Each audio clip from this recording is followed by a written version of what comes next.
Muhammad Bilal here, and today I want to discuss with ChatGPT regarding learning from failure, turning setback into opportunities.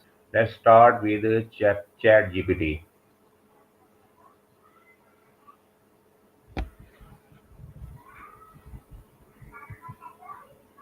Hello, ChatGPT. How are you?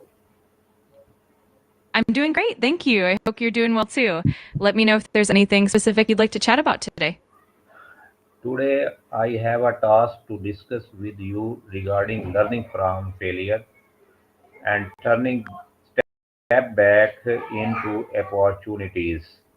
I have some questions regarding this topic. Absolutely, that's a really valuable topic. Feel free to ask any questions you have, and we can dive strategies, examples, or anything else that comes to mind. My first question is that what does learning from failure really means? Great question. Learning from failure essentially means reflecting on what went wrong, understanding the causes, and using those insights to improve future efforts. It's about viewing setbacks as learning opportunities rather than just failures, and then adapting and growing from them. Why is failure an important part of success? Failure is really important because it often provides valuable lessons that success alone can't teach. It helps us identify weaknesses, refine our strategies, build resilience, and ultimately become more innovative.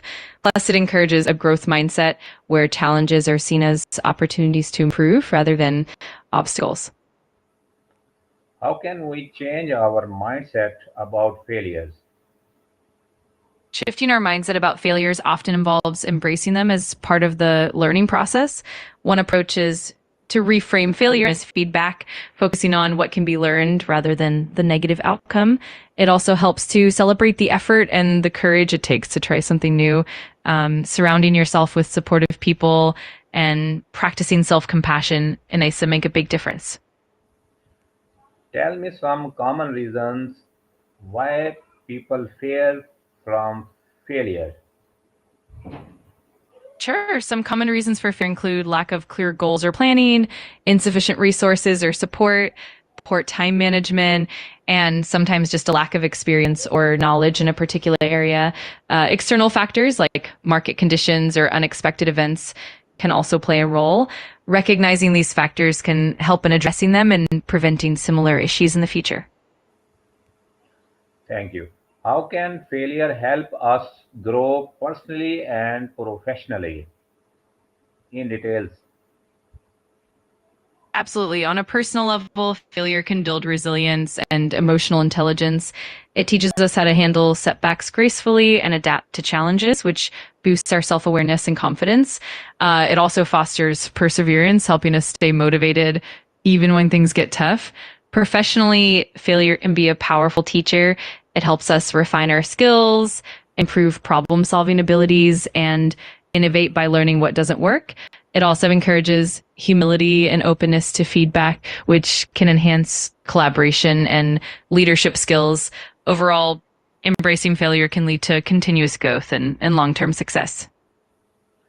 Can you please give me some famous people who turn failure into success? Absolutely. There are plenty of inspiring examples. For instance, Thomas Edison faced thousands of failures before successfully inventing the light bulb. J.K. Rowling's Harry Potter manuscript was rejected by multiple publishers before becoming a global phenomenon.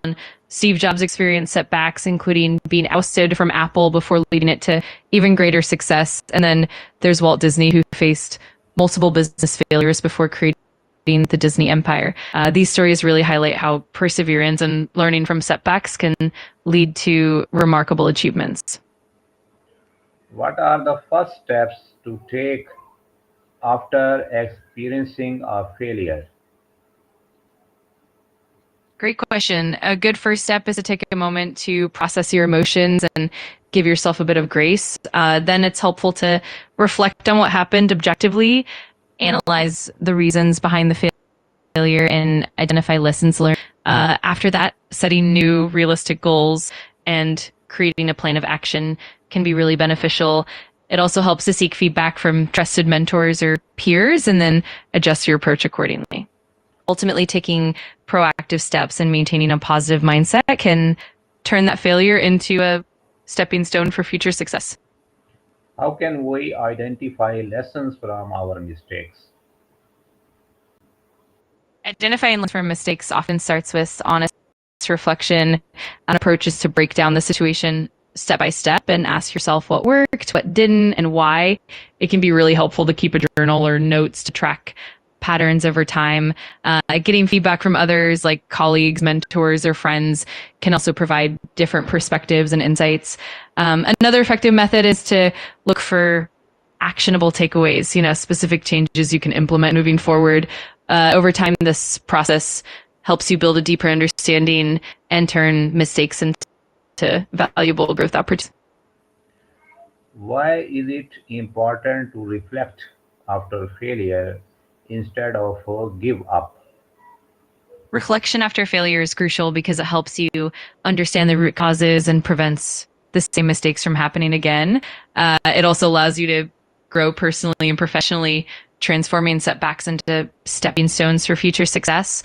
If when you reflect, you build resilience and improve problem solving skills, which ultimately empowers you to adapt and innovate. On the other hand, giving up means missing out on those learning opportunities and the potential for growth. Plus, reflection keeps you motivated and focused on long-term goals rather than being discouraged by temporary setbacks. How can teachers help students learn from failure? Teachers can play a huge role by fostering a supportive and safe environment where students feel comfortable taking risks, mistakes. One way is to encourage a growth mindset, emphasizing that failure is just a part of the learning process. They can also help by providing constructive feedback and focusing on what students can learn from the experience rather than just the outcome. Another approach is to encourage reflection, helping students analyze their mistakes and identify lessons learned. Additionally, teachers can share their own experiences with failure to normalize it and show that it's a natural part of growth. Ultimately, by guiding students through setbacks with empathy and support, teachers can help them build resilience and confidence. What role does emotional intelligence play in dealing with setbacks? Emotional intelligence is really key when it comes to handling setbacks. It helps us recognize and manage our own emotions so we can stay calm and resilient in the face of challenges. It also helps us empathize with others, which can improve communication and collaboration when working through setbacks together. Plus, emotional intelligence aids in maintaining a positive attitude and staying motivated even when things don't go as planned. Ultimately, it allows us to learn and grow from setbacks with greater self-awareness and adaptability. Can failure improve problem solving and creativity? Absolutely. Failure can actually be a powerful catalyst for both problem solving and creativity. When we encounter setbacks, we're often pushed to think outside the box and explore new approaches that we might not have considered otherwise. It encourages us to analyze what went wrong, experiment with different solutions, and ultimately become more adaptable. Plus, overcoming failure can build confidence in our ability to tackle challenges, which fuels further creativity and innovation, since failure helps us refine our skills and become more resourceful problem solvers. Thank you. What habit can help us recover faster from setbacks? You're welcome. One really effective habit is practicing resilience building techniques like maintaining a positive mindset and focusing on what you can control. Another great habit is setting aside time for reflection so you can learn from the experience and plan your next steps. Consistent self-care is also important, like getting enough rest, eating well, and engaging in stress-reducing activities, which help you bounce back more quickly. Additionally, building a strong support network of friends, family, or mentors can provide encouragement and guidance.